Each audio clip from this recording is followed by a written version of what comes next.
Okay, so Dom, I was watching this podcast, which by the way, can I just say how weird it is that I was watching another podcast? I know. But, but anyway, so on it, legendary producer Rick Rubin was pontificating on how AI can't do what people do. Like he was trying to calm people's nerves down.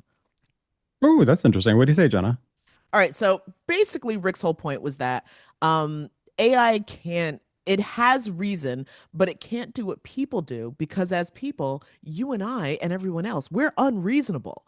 Like all of the breakthroughs that come from human innovation are because as people, we do the thing that you're not supposed to do. Kind of like this podcast, right? Like it's believing in something that shouldn't Yes. work. Yes. And so the machine can't do that. And he's like, that's why the machine can never take over what people do. Okay. Well, that's comforting. AI can't take over all the producing and editing jobs. I mean, I hear some or can trepidation. it? Or can it? I don't know. Well, listen, that has yet to be determined, but let's start the show and find out. Hi, I'm Jenna. And I'm Dom. You know what's funny? Not long ago, we were both breaking news. Now we're Breaking unemployment records. exactly just like thousands of other journalists who've been laid off from newsrooms across the country. Yeah, and after the shock wore off, we kept asking ourselves, what the hell do we do now? And over many, many cups of coffee, And maybe a few drinks. we realized we had a unique opportunity here. Why not pull back the curtain on what's really happening in American media? Right? I mean, we've spent years in this industry seeing how stories get made or don't, and now we can actually talk about it. And trust me, there's a lot to talk about. From local news disappearing to social media reshaping journalism, we'll break it all down. And look, we're not here to lecture anybody. We just want to help make sense of the information that we're getting and maybe have some much needed fun along the way. So whether you're glued to the news, just trying to figure out what's real in your feed, or curious about the future of media, come hang with us. Welcome to Laid Off and Looking, a podcast where two journalists Are taking a critical look at American media.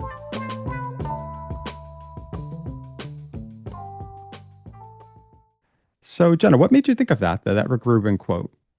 Well, so here's the thing. I remember being in a meeting once where senior leadership was gleefully talking about saving money using AI as an editor. But you mean for like editing video, right? Is that what you Oh, mean? yeah. But my whole thing, first of all, that chilled my soul when I heard it. And my whole thing is like, once you start relying on the machine, can you really stop? Yeah, it's a slippery slope. I mean, there was this article, I think, I brought it up with you. That was I guess in the summer. The Guardian had reported how NewsCorp Australia, which is a company owned by Rupert Murdoch, has a bunch of newspapers, and they basically the Guardian reported how News Corp had introduced this tool called News GPT. So it's an AI it's a generative AI tool, and one of the tools in that News GPT that they created for their papers is an editor tool. Now, this editor tool is supposed to adopt the persona of an editor. So it's supposed to help generate leads or fresh angles. At least that's how it's been used now. It's not meant to, like, they're not creating this GPT tool to replace people. It's meant to, I guess, help in certain ways. But, my question is, I get where we all start. It always starts in this place, right? It always starts at a place where nobody's ever looking to, allegedly, nobody's ever looking to replace people. But as the tool develops in time, could it? I mean, Mm. could a tool like an AI tool replace a human editor in terms of Or could you kind have of, the excuse to let go of a human editor of because this course. this computer tool, it's good enough. I mean, yes, exactly. It's like, but it always starts there for me. It's like, you start with these places, and with AI, I think people just don't know necessarily how it's developing so fast and changes so fast. So you really don't know, could it be replacing real humans in terms of jobs that ordinarily you'd be like, no, there's no way. Only a human could do that job. I don't know. Yeah, well, listen, we reached out to an expert on story shaping, aka editing, to find out. Artificial intelligence is moving really, really fast, but so are newsroom layoffs. Cash strapped organizations are increasingly tempted to replace human work with AI tools that promise speed and efficiency without those pesky needs of things like healthcare coverage. But is that dangerous for journalism? Can an algorithm really do the job of an editor that's shaping stories, holding writers accountable, pushing them forward, and building trust with audiences? So we decided to reach out to Sisi Wei, Chief Impact Officer of CalMatters, formerly editor-in-chief of the Markup, and a longtime leader in data journalism and newsroom innovation. She's also co-executive director of Open News Source, and her work bridges, deep tech expertise with editorial leadership. Cece is uniquely qualified to talk about what AI means for journalism, especially in the high-stakes role of editing. So welcome to Laid Off and Looking, Cece. Thank you so much. I'm glad to be here. No, it's super awesome to have you on the show. So I'm sort of wondering, first of all, for people who might not be familiar with all of those media outlets that I listed in the intro, can you tell us what they are and I guess sort of like what their purpose is for people who might be like, wait, I've never heard of like Call Matters. Yes, absolutely. And so CalMatters is about California, and it is the statewide nonprofit news source for all things policy, politics, how it actually hits home and affects people. And the Markup, which merged with CalMatters last year, is a nonprofit journalism newsroom that is all about reporting on technology and also challenging technology to actually serve the public. And so these two orgs came together, and now we're doing both of those things with a really big focus on California. And you can sort of imagine with all of the AI regulation in California currently and so many tech companies being based there, how that comes together. A lot of my personal history, however, has been in data journalism, in data visualization. That's how I grew up in this industry. Mm-hmm. And I also spent a lot of time, as you mentioned, at Open News when I was co-ED there. A lot of my work was about tackling big issues of things like equity in journalism as an industry and how do we do that. Well, when it comes to editing, how, like, I mean, again, for people who might not be as familiar with that role in any sort of like news organization, we're talking about more than just fixing grammar or correcting mistakes or something like that. Yeah, we're talking about, okay, a reporter has an idea for an article or maybe a source that's telling them about something, and editors guide that reporter through the whole process. They're basically like partners in action, right? How far do I take this? What kind of good question should I ask? Or a source just told me something totally contradictory to another source. How do I pursue this further? There's 10, maybe 100 ways you could write a story, and trying to figure out what is the right way to do it. What's the angle we want? Who are all the voices that we want included?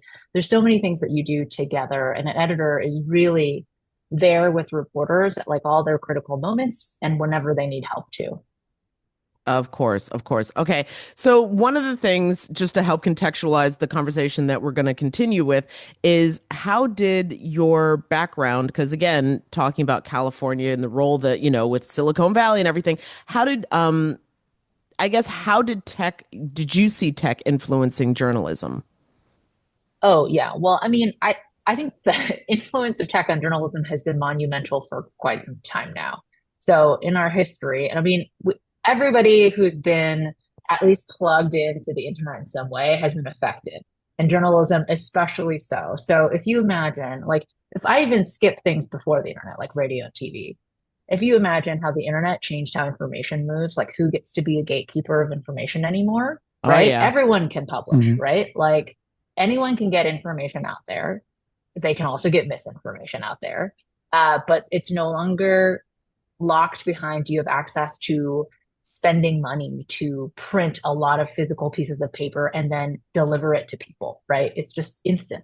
And if you move forward a little bit, then we get into this world of like algorithms. And that's what the Markup, when it was created, was really created as a newsroom to hold accountable, is like, what are we using technology to do? How's the government using it? How are companies using it? And what are they using it for? How does the Uber driver algorithm work? And on the flip side, how does the payment to those drivers work, right?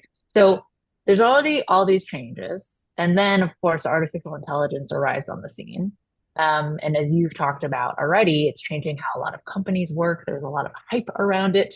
And for us ourselves, not only have we covered AI and its effects on people, and we've also, as a newsroom, grappled with how exactly are we willing to use AI in order to do journalism, right? And something that I'm very proud of is that for us as a newsroom, we've committed to the fact that like AI for us is not a reason to lay people off, to reduce work for journalists. It's in fact the opposite, which is it's an avenue where our journalists can use it to do things that maybe they hate doing because it's so arduous, or in an even more useful sense, things that can help them find insights way more quickly so they can actually do more stories as opposed to trying to replace the journalist and the editor. Well, that makes Well, more sense. yeah. Well, Cece, obviously this year, Jen and I, we are looking at what role does AI play in journalism? And we're new to this, trying to understand it just like I think everybody else is too. And where do you see the positives? Obviously, you've talked about your organization, how you see it, but how do you see it in journalism as a whole? Like, what are you seeing right now where AI, how is it being used? Is it being used? Are you concerned about how you're seeing some organizations or where it might be headed? Are you not concerned? Like, what are the positives and negatives you're seeing from your perspective so far, but outside of where you work? Yeah. I mean, I think that I'm seeing lots of mistakes and I'm also seeing lots of points of inspiration just Okay. across the gamut, right? It's like journalism is trying a lot of different things. Some of it I feel like makes no sense, like using it to literally pump out articles that are written about by AI. And we've seen the news articles about places that even also made up the contributors' names to go Mm-hmm. on Which is those. wild. Why would you It's do that? it doesn't make sense to me because journalism is an industry that's based on trust. Like we want Mm-hmm. people to believe us, Mm-hmm. therefore we do all of these steps to be trustworthy and and Mm-hmm. and worthy of that trust, literally, right? And so those uses of AI, I don't know how that could end up benefiting us in any way. There are other uses of AI which I feel like are really smart experiments that people are trying. Like there are newsrooms that tried to use an AI chatbot to help answer basic election questions for people. And they gave it clear boundaries. Like they wrote all the content and what the answers should be based on the types of questions. And so then no matter how you word your question, it'll be like, yes, the day that you vote is this day, or the place that you go is this place. And like people trying to see, is that better than us, say, writing an FAQ? Like, does that help people more because they get to have an interactive experience? But then the other thing is like, people who are really trying to use it as a way to augment how they do their reporting and to go through massive troves of documents and data in a more efficient way. Can you do that? Within journalism, I mean, there's so many other examples, but just like you see the mistakes and you see things that are like, like maybe we should see more of that. And where could that actually go? I think it's interesting because sometimes, like looking from the outside, you can get a little.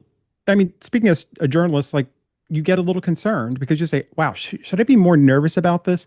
And I think it's like we don't want to make people scared about AI because I think that's the instant reaction is to be scared of what's happening. It's new, but I'm sure listen, when the internet started and people were concerned about misinformation and what's on there, so how concerned should we sort of temper how concerned we are with this new technology? I think, yes, I think we have to take a measured, like, this is a tool, right? This technology is a tool.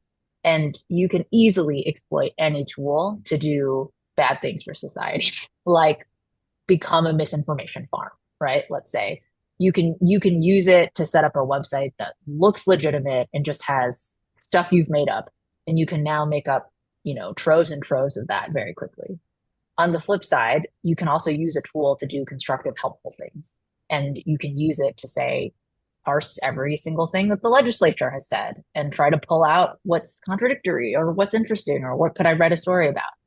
And I think our concerns really have to be around how people are choosing to use AI and not the fact that, generally speaking, AI now exists. Because that's just a reality, right? Like the technology is built. Hmm. And it's up to us actually as human beings. Like, what do we want to use the things we build for? You know, and Hmm. what values do we come to when we're using those things? Well, what I guess advice, here we go, is that's what I'm looking for. What advice would you give to a journalist who perhaps is like one of the few reporters who's left working at a small newsroom and yet they've perhaps overheard people in leadership saying things like, "Oh my God, this new technology is great. We can use this instead of, insert job title and actual human being here." Is I'm really not sure, but I've heard that from a few people those are conversations that they've overheard. And how do you ensure, or is there even a way to ensure that at least the work that has your real life human name attached to it um, is still trustworthy? I think, one thing that a lot of newsrooms I've seen do is you could talk about creating some sort of transparent AI policy for your readers. Like, what are the instances that we are using it, and what are the instances in which we don't use it, right? Like I would say most places do not use AI to write their articles, right? Like that is a small handful of very clear examples that have been reported on by journalists who are not using AI to do that reporting. Um, but I think I would say in a lot of newsrooms, I understand, and in many ways, like there are things I find really useful about using AI as an editor, like a brainstorming partner when I get stuck, like what is the best headline I could write for something? The one I wrote, I feel meh about, and I want it to give me some prompts to help me make it better, right? Like there's things like that where it's a totally, I think, just like a tool-based reason to use it. But if it, I think the scariest thing, right? And when it comes to advice is when you feel like things are floating in the air, but you don't know what's going to happen and people aren't talking about it. I think the real, group discussion to be had, especially if you're feeling nervous, if you're feeling anxious because you're like, what is the decision that's going to be made? I would actually take a more proactive approach if you're comfortable and to Hmm. say, like, let's talk as a newsroom about how we will use it and where we won't. And do that one step at a time. We don't have to come up with our entire policy all in one go. It's not very practical. But like, what are some things we are comfortable using it for? And what are some things where here's why a human being ultimately responsible for it is necessary in our industry? Well, I also would be remiss if I didn't acknowledge the fact that it's not just the trust impact of AI, but it's also the environmental impact of AI. Um, yeah, just not only the fact that some communities are seeing their electricity costs go up because perhaps I don't know, like a station or a sub hub or something like that Like a has been data a center. data center, there we go, has been set up and is using electricity from whatever their provider is, and that cost is being passed on to uh, the customers. But then there's also the water usage. We're already hearing stories that this could be incredibly damaging to our drinking water supply.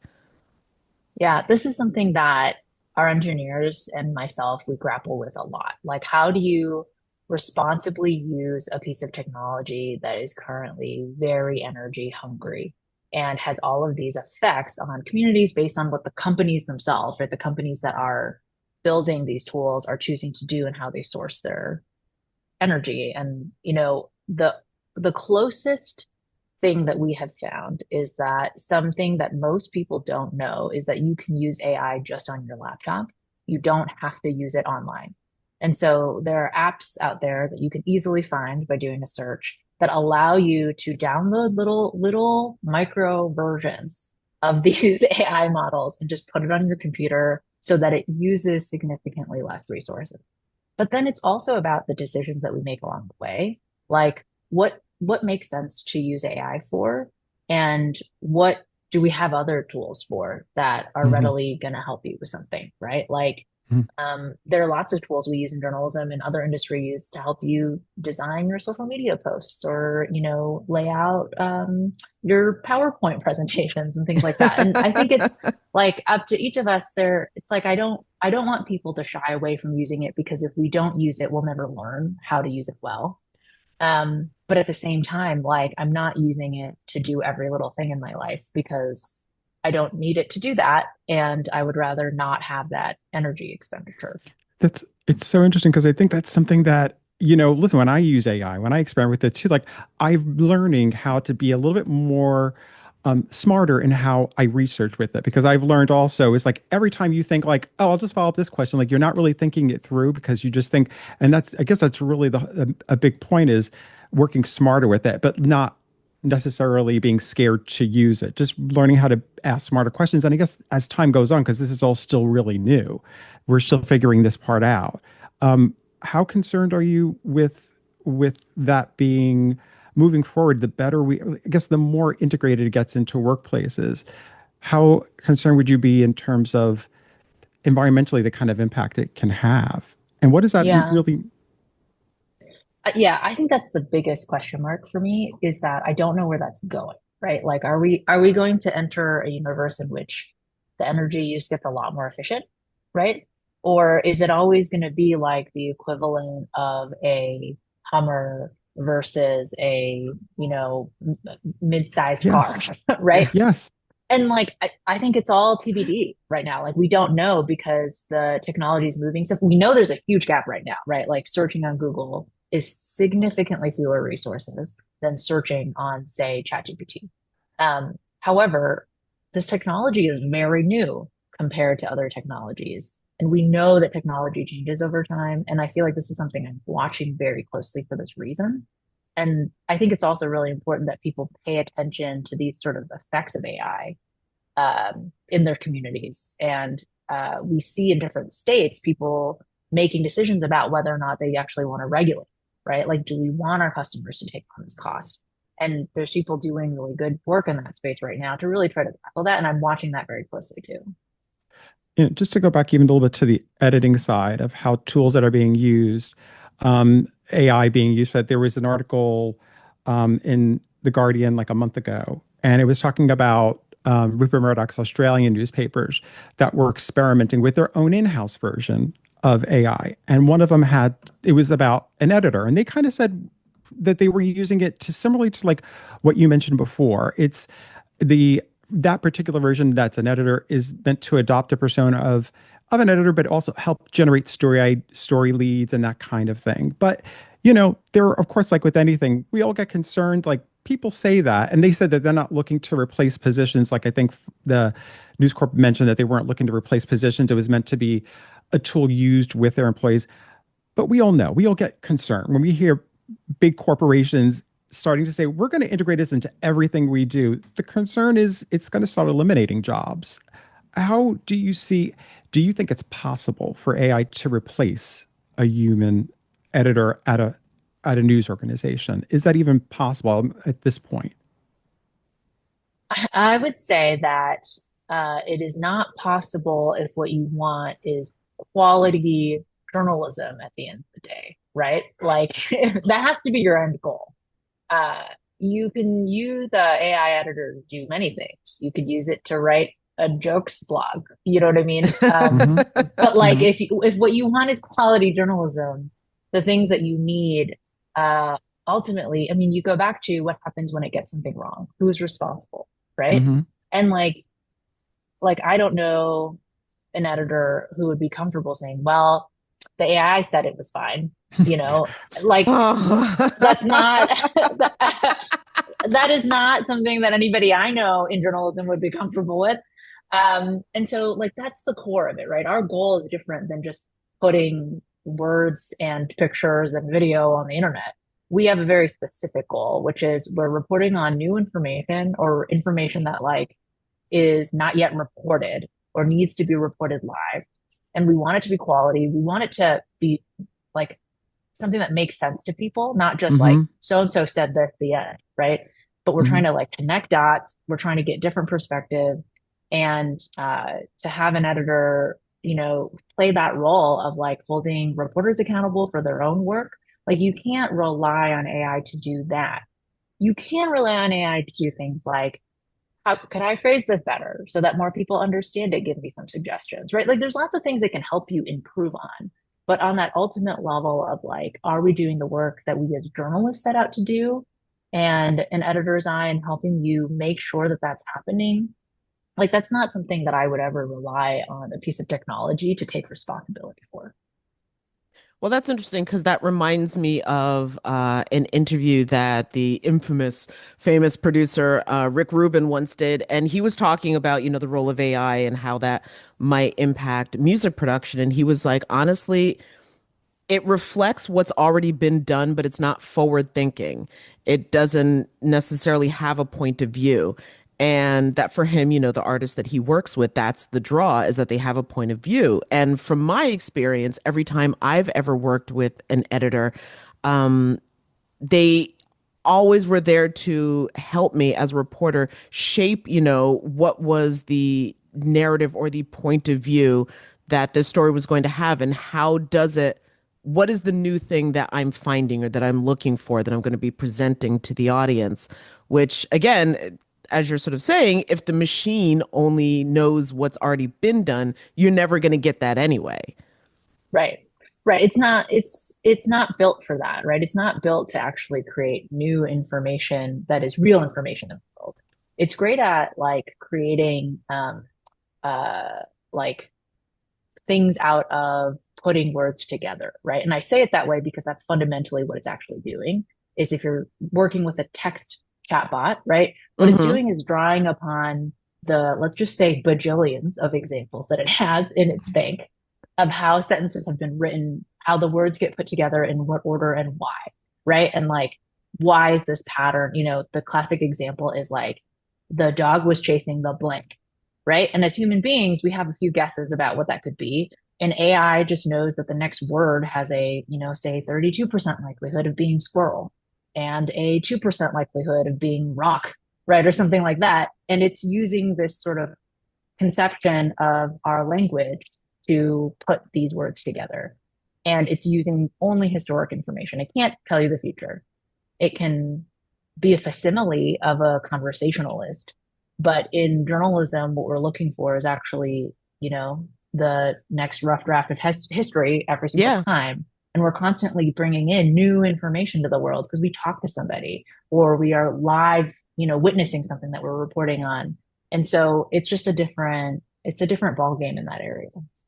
Well, I also wanted to go back to something that caught my ear when you were talking about just the urgency and the need to get, words and pictures and videos on the internet. Is there any concern that, again, what I consider to be very much an art form of creating journalism has somehow in this digital age gotten flattened into just content? And we just need to be pushing out more content. Because, again, one of the things that I am getting from this is that, listen, we're going to, as former New York City Mayor Mike Bloomberg used to say, we're going to do more with less. So if that's the case. Um, is there any, sometimes when I hear that, I get concerned that I'm like, but this isn't should we be calling it content? Am I being too sensitive? Maybe that's what I'm asking. This could be a question for my therapist. I don't know. Oh my gosh. I mean, so here's what I will say is that, so I personally do not have a big reaction to the word content. But here's why, right? It's not because I don't have the same worries that you just outlined, which is I don't want our quality work to get flattened to this like weird word that doesn't have any particular connotation or meaning or even quality implied to it. But the reason why I'm not personally affected by this sort of contentness of how we talk about it is because I've also long been an advocate of like, journalism is not articles. Journalism is not video. Journalism is the transference of quality information from one human being to many other human beings, right? Like we are trying to report out good quality information that helps people understand their world, shows wrongdoing when we find it. And like, I don't particularly care what is the actual mechanism, like the format that we use to express that information. I just want it to get to people and to communities that can actually find this information helpful and useful so they can live their lives. They can make good decisions. They can make informed decisions, right? And so, like, if we suddenly lived in a world where all we did was write 140 character, messages in threads to each other, like, that's fine if the quality information is getting connected. And I think, what we're seeing now around how it works is like quite transformative, because what we're learning and why content is being used in this way is because, say, vertical video is blowing up, and like Oh, generations that highly prefer to receive information this way, right? And like I tried it and now I love it. Like I actually, for some types of information, I just want you to explain it to me in 30 seconds. That's what I want. For other types of information, I want to read a very long deep dive because I want to know everything there is to know about it. And so, content, I think you can just take it to mean we're getting information to people. Obviously, there's going to be industries that mean other things and use that word to mean other things, but I'm not too bothered by it overall. I don't think it's making people like, dumber or desensitized to good information as a word. okay. Well, then one more follow up on my worry thread, if you will. And that is that especially with the blow up of 9 by 16 video content, and let's just keep it real here. At this point, TikTok. Um, Mm-hmm. is there any concern that because more and more people are going there to get updates on information and refreshing their page to find out, that there isn't necessarily discernment between what is straight reporting and what is perhaps opinion and what is influencing? Because every Mm. so often a kerfuffle blows up where, like, see, we can't trust anybody over something that, again, from my perspective, having worked in news, I'm like, but that was never journalism. That was, wait, okay, we're not speaking the same language anymore. Yeah. I honestly, so here's my hot take on this. I think that I love a hot journalism, take. my hot take, I think journalism as an industry has done a terrible job explaining to other people what we do, right? I think that we spent so much time just assuming Hmm. that people are Hmm. like, because it's journalism, it means A, B, C. We know exactly how journalism works. Because it's in this format, it's somehow special and elevated, and we don't take the time to actually explain that to people. And the is it opinion or is it journalism problem is classic, right? Like when you talk to non-journalists, nobody understands the difference between the opinion section and then your reporting section. Like that's not a common thing people get. And we know this, and yet we continue not to describe it very well, right? And so I don't fault the public, right? Or just like a random person using TikTok if they can't discern the difference, because I feel like we're taking a lot of people for granted in that way.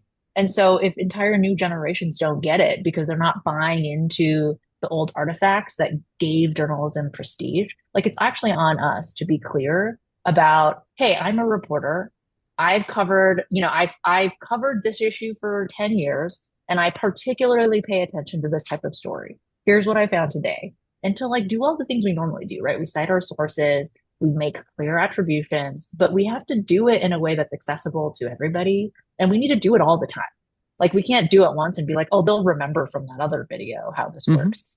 Like I think that is the difference. And it's also the difference between people who don't identify as journalists in any way, right? They probably identify as an influencer. Hmm. And there's a difference between the influencers that people really trust and how they establish why they should be trusted, right? Like, I'll give you an example.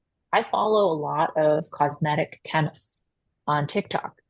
And it's because I'm so fascinated when they break down like the chemical compounds in like the lotion that you're using or like the latest, new chemical that's trending in skincare or whatever. And they talk about like, hey, this is the bucket of misinformation. Don't believe this because here's the research and it doesn't support that. And I work in this field all day long, right? And like that's their way of establishing that trust. And then there are other people who are like, I love it. You should buy this thing, right? And that's a very different Hmm. no effort to establish credentials or why you would know about this or why you should trust me kind of a thing. And you're going to see that in every industry, every way Hmm. of communicating. And honestly, I think like as journalists, we need to tell our own story about how we do our work a lot better That's, and y- everywhere. and I don't think it's new. It feels very new right now because we're in the moment of TikTok and you have everything's happening at once.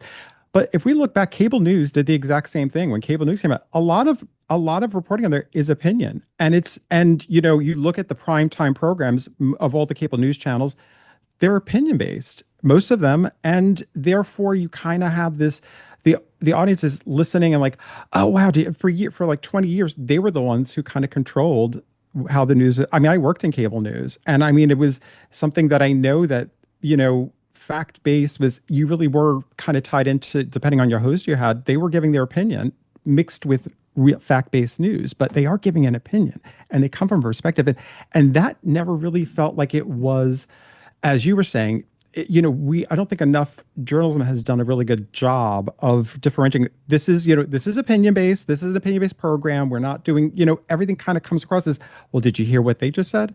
And I think like I think, don't you think like has journalism always had this fault really of kind of just not being very good, and the same goes for print or for radio. All of them have kind of, have they ever, we've had, I forgot who we had on, Jenna, but we had somebody on talking about like op-ed pieces and how there's not enough done in terms of making it clear it's op-ed and not fact based, or it's not journalism in that This is sense. someone's professional hot take, if you will. Exactly. Yeah, I mean, even the word op-ed, like how many people actually know what that means, right? It's even, I think I don't want to make it too scary of a problem, right? Because I think actually we can explain the Mhm. difference if we take the time to do it, right? Like even like for example, what we do at CalMatters, it's not fancy, it's not like a special design. There's basically just a paragraph on everything that's commentary because we invite different people to write commentaries and publish it. Mhm. And we say like, so and so runs this other organization and works on these issues. And then we say this is guest commentary. That means, and then we explain it, right? And then we run the piece, right? It's not fancy. It's literally just some words that we added for clarity. um, but it's not apparent everywhere. It's something that you have to teach every time because you can't assume that people know these jargony words that we use in journalism to differentiate things that are actually really important to us. I mean, most definitely. And I do think that's something that, at least from my experience, that is taken for granted. Because I do remember once an editor telling me that, like, well, we report here and the audience has to meet us here. And even then, in like the aughts, I was like, are we sure?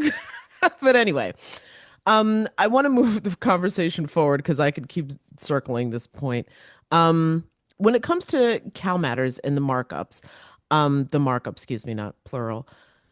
Can you tell us about the investigations that have been done into data brokers and that the fact that this has become almost like the new gold rush, if you will, to keep the California theme going here? Mm-hmm. Yeah.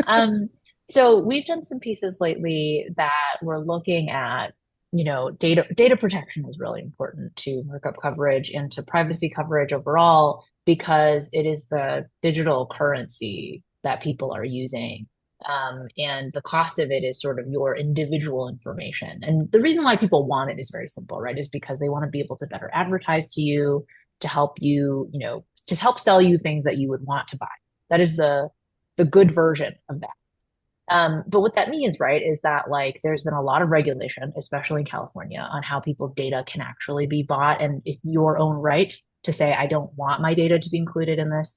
And so two of our reporters, Colin and Tomas, recently did this incredible piece that was looking at how we went through like, hundreds of data broker websites. And by California law, they are required to have a way for you to opt out, essentially, right?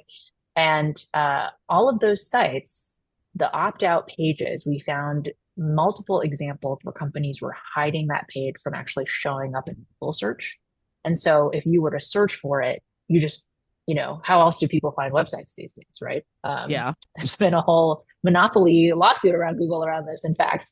But by virtue of doing that, what are you doing? Are you making it harder for people to opt out of their data collection and for you to sell it? The answer is yes, right? Just because of how we work. And so we did that story. We contacted all the companies where we found this. A good number of them said, we did not mean to do that. And we're going to fix it right away. And then they did. And now their results are actually searchable on Google. Other people totally ignored us, didn't respond. And there was a handful of companies that said, well, the reason why we do this is because we don't want to get spammed. So we have a form, people can fill it out, but if you make that available, then every spam bot is going to try to fill it out. There's some degree of reality in that. Like if you actually make it really easy for people to opt out because you build an excellent form, spam bots may actually be more attractive to that, right?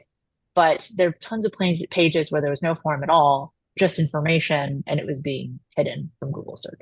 So we saw some very real impact from that. There's now interest sort of on the senator front in tackling this more and contacting the companies, and we reported on that as well. But it's just sort of this constant vigilance. Like it's already hard for people to know, where is my data going? Do I have any control over it whatsoever? And as the state government of California tries to help make that easier, you still are able to find these instances of companies kind of like getting away with these practices that take advantage of digital tools and how they work to make something more or less accessible for people. And our job is kind of to point that out, right? Our job as journalists is to find these instances Mm-hmm. and make it transparent so that people can decide, well, what do you think about that? Is that correct? Does that follow the law? For the people who enforce it, now they know, right? So just getting that information to people. Well, just one quick follow-up. Is there a chance that that kind of data could be something else that's fed to AI to make that system smarter? And I'm using air quotes for people not watching. Because again, we're learning more and more that, AI with its limitations, it can't go past like paywalls and things like that. So it relies on Reddit more and more and more. Like that seems like that would be enticing information that if I was running one of those artificial intelligence companies, I'd want access to that data. It's just going to help feed my algorithm, et cetera. Yeah, it's a good question. I would say that, I mean, so AI is very information hungry, but what it really wants is like troves and troves of like examples that it can pull from, right? So like how people every single paper about something, or like it wants journalism articles, right? That's why AI companies are making deals with journalism companies to say, we want to suck in all of your archives and we'll pay you a certain amount of money for that. It wants all that data. Now, does it want your personal data in the same way? It's actually the first time I'm thinking about it in that way. And I'm not sure, because the AI companies, I mean, like they need to have a way to target you specifically as an individual to want that data. That's why like every advertiser under the sun wants it. But Mm-hmm. AI is actually not something that we use quite at that level yet, right? Because it's like not grown up enough, right? Advertising isn't a part of AI yet. I'm sure it will be, I was right? going to be Like like, I'm shocked that it's not. coming. It's coming. Yeah. I'd be surprised if it never comes to AI. But as soon as advertising, like targeted advertising hits AI, that is when that data will become very valuable to AI. And which brings us actually to a fascinating article that CalMatters covered, which was about how you used AI on your story about how Meta brings in millions off of political violence. Yeah. Um, can you explain a little bit in that investigation, like how you, I guess, give a little context, like how, what the story is about, but also how you used AI to sort of research on Meta and how they, yeah, how they basically made How money they off meta, of how meta metas. how How they Meta. did it. Yeah. So basically, this is an investigation that we did, I think last year at this point, where we were looking specifically around the fact that a lot of people advertise on Facebook, right? Like it's such a huge market. And Meta makes a lot of money off of that. And we were specifically trying to figure out, of that money, how much of it is it coming off of advertising that takes advantage of political violence Mm. specifically, right? So something happens, and then you suddenly see this swell of advertising that's trying to get you to like buy merchandise around this violence, or that kind of a thing. And our reporters had seen examples of it and had a suspicion, which is why we wanted to test this theory. And something that we did in this case is that we actually used Meta's own AI model called Llama to analyze its own advertisements and try to figure out how much money was it generating. And I think that choice was also something like irresistible, right? Like if we're going to use AI, use the company's own AI Yeah. to audit their own stuff. Like, why not? And so I believe what we did was we had that model look at 4,000 plus ads and all the different companies that had been sort of posting those ads, what was in them, et cetera. And we wanted it to evaluate like the text, right? And is it related to specifically what we were looking at was the Trump assassination attempt? Hmm. Is it related to that moment of political violence? And then afterward, we checked its work. We manually reviewed the hundreds of ways that these ads were classified to make sure that it was going the right direction. It wasn't making stuff up, right? And it was getting us what we needed. And so after that, what we really found is that it was like hundreds of thousands of dollars. And then over like a much larger period of time, right? We know that it's bringing in millions of dollars off of ads for political violence just for posting it. Not like you Hmm. going and buying the stuff, but Hmm. rather just people being able to post these ads and pay Meta to do that. Which is so fascinating because you even talked about the situation in Gaza, the war and how people make money off of the war. And I think that's something that, isn't there supposed to be some kind of stopgap that Meta is not supposed to be making money off of this, that they should be much better at stopping that information from being on there or advertising? Yeah, I think advertising is actually much more regulated than just anything that anybody posts as a category.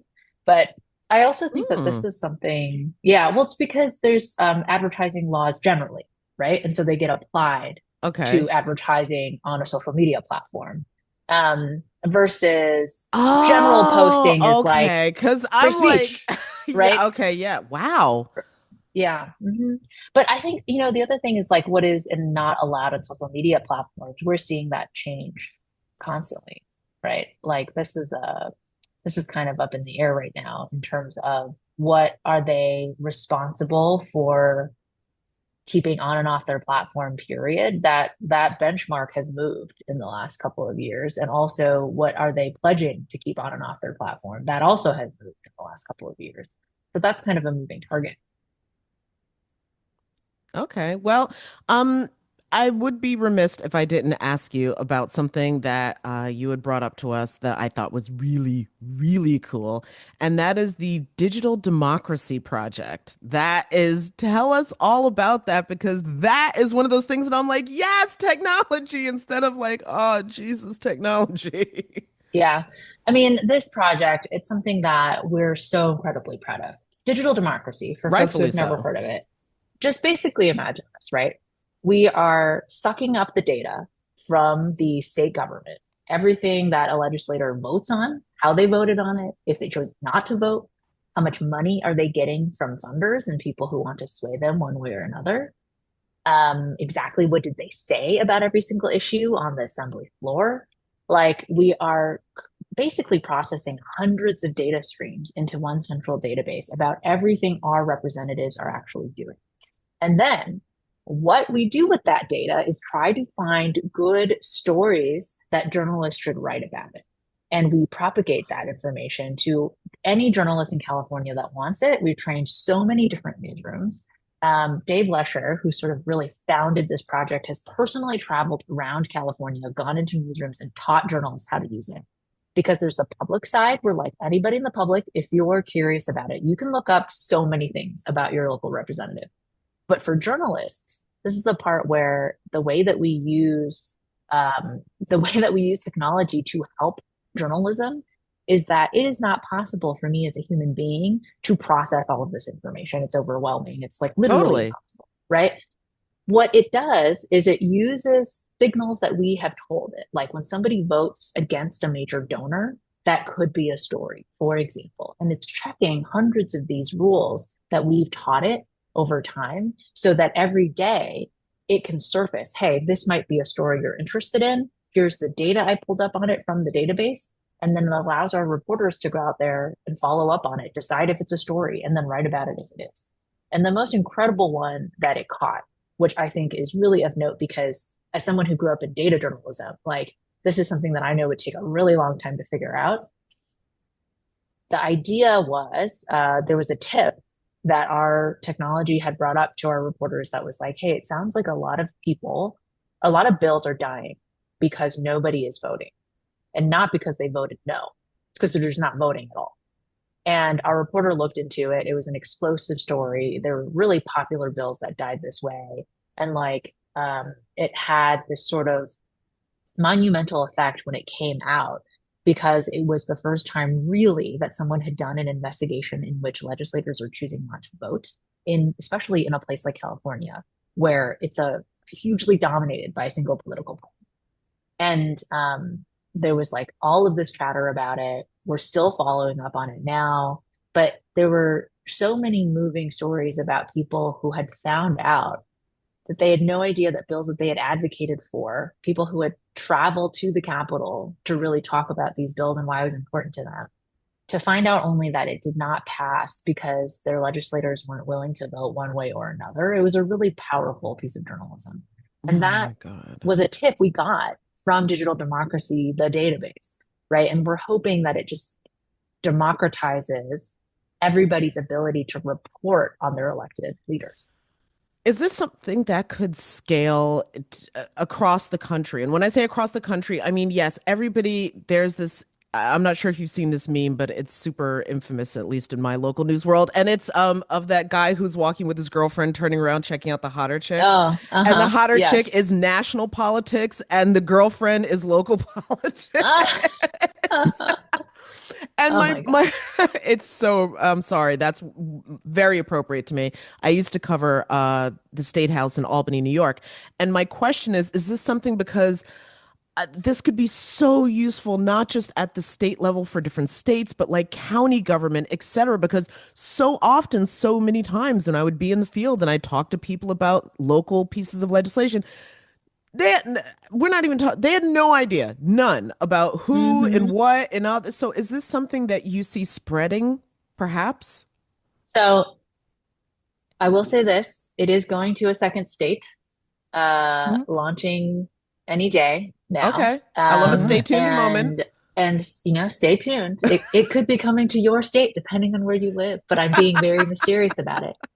Um, but I will also say, like, truthfully, it has so much potential to help people get information in a way that is so hard right now. And like, we actually recently launched something just as a test because the California legislature is sort of like uh, working for a month. They started in August and then they close in maybe next week. And then they're off for the rest of the year and they come back in January for their full Oh, session, yeah, yeah, yeah, right? yeah. So during this 4 week period, we actually we launched a newsletter where people could sign up for two elected officials, right? One from each sort of branch of the House there. And you sign up and we send you an email every week that's just everything your legislator did that week. How did they vote? What did they say? Like, how are the bills that they introduced? How is that going? And we're currently doing that as a beta test. And there's going to be a full launch in Wow. January. And I will say one piece of feedback we got right away from a local journalist was I would love to have this for our local politicians so Mm. that we could follow them that way. Right. Yo, that's Do- something like that would be revolutionary for American politics. But Revolutionary. Cece, do the politicians want that though? Do they want Well, but yes, this? I also got like I could already feel the hater vibe from people. Oh yeah. Why Oh, are you know you that. in my business? They'd be like, you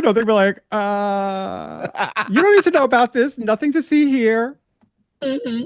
I mean, what's so funny about this is that the launch of digital democracy really got the politicians talking, right? Mm. Um, and there were parts of it though that, like, I cannot take any credit for this because it happened way before I joined CalMatters. But a decision that the team had made was that they were also going to add metrics like who was the most talkative legislator, who said the most words this session, and then we started seeing, because of course, digital democracy tracks everything that they say when they're doing their jobs, people started like comparing themselves to each other and how much they showed up in the rankings of digital democracy. And we know that they pay attention to the information. It's already gone so far in like bringing transparency to it But this newsletter is sort of like our next step in trying another way to bring that transparency even further. Like I don't want to depend on people going to our database and looking up their representative every week, right? Could we deliver something to them? And it's just a really powerful, it's like a powerful example and a powerful thing that we still have to explore so many different facets of. Like, what could we do in local? Like, what other kind of effect could this have? But one step at a time. So, Well, no, but that Yes. okay. Here's why I'm reacting is because, and Dom, we had on a former colleague of ours who was in New York City media, Ben Max, who is legendary in literally New York City media. But he spoke to us about a story that he reported, it was one of his bigger ones, I think, where he was just tweeting out who wasn't showing up to city council meetings and how yes, that was what motivated people to not get it's called out.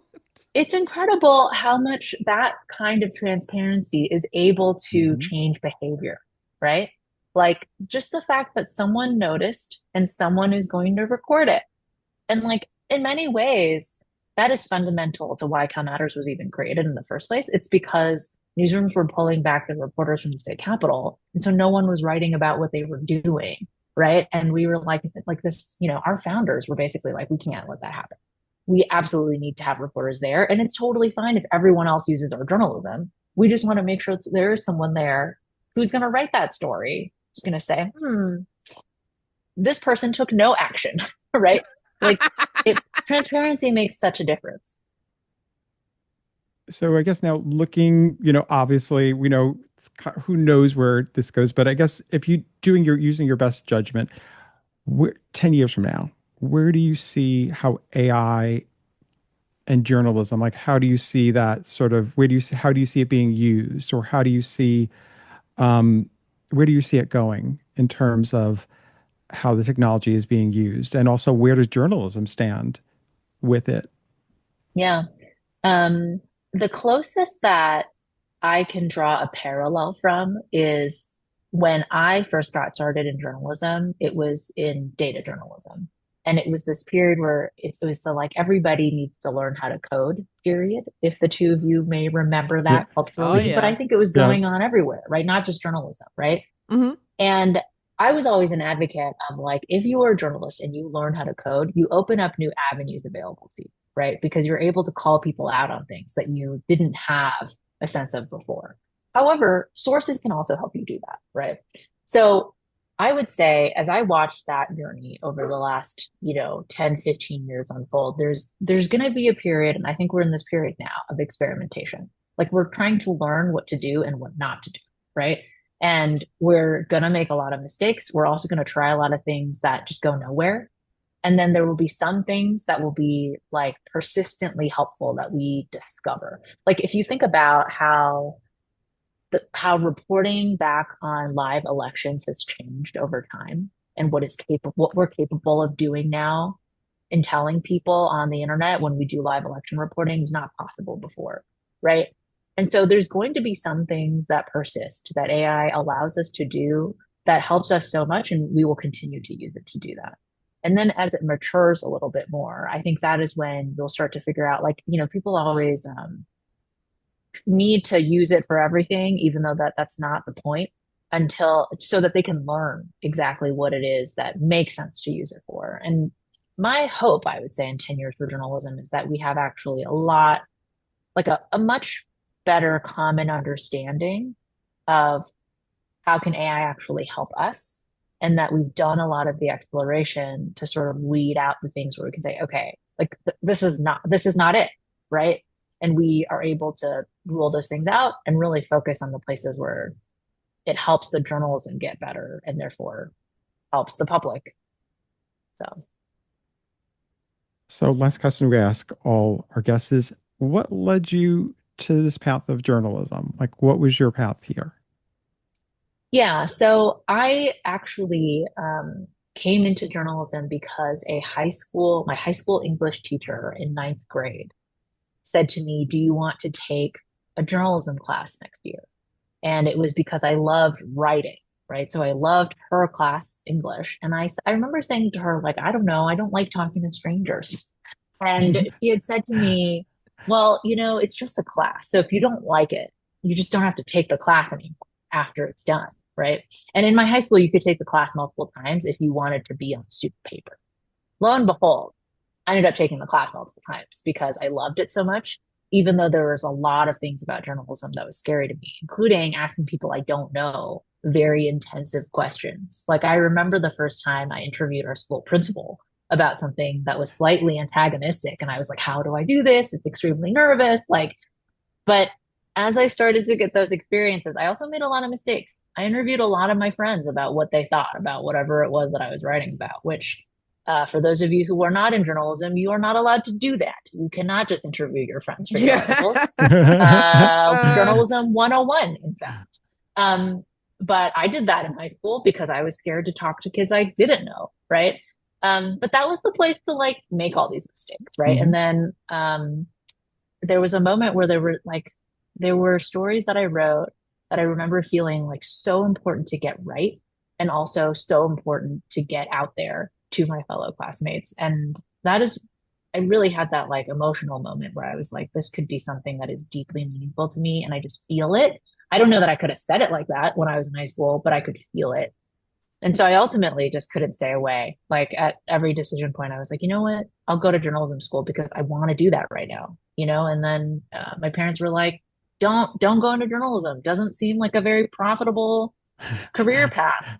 And I was like, oh, but I could, if it doesn't work out, I can be a lawyer like you want. And at the end of the day, I've been in journalism ever since. I've never left for another industry. So This industry is filled with people who started out in law school and were just like, nah, this is not the law school is vibe. not for me. Journalism. Exactly. Well, Sisi, listen, thank you so much. This has been so informative and actually enlightening and Mm-hmm. hopeful, I would say for me. Mm-hmm. I really want the democracy project to spread. Um, Yes. so yes, I'm in the stay tuned position, I guess, to find out what happens next, because that sounds super awesome. But thank you so much for taking time to join us on Laid Off and Looking. Thank you so much, Shiva, for having me. Laid Off and Looking is an independent podcast conceived of and created by Jenna Flanagan and Dominic Camia. Music provided by Jake Howitt. Research by Laura Rothenbucker. You can watch and follow us on YouTube. Or you can listen and follow us wherever you get your podcasts. And if you have any questions or suggestions, we want to hear from you. So leave a comment. We do check them. Or reach out to us anytime at laidoffandlookingpod@gmail.com. New episodes every Friday.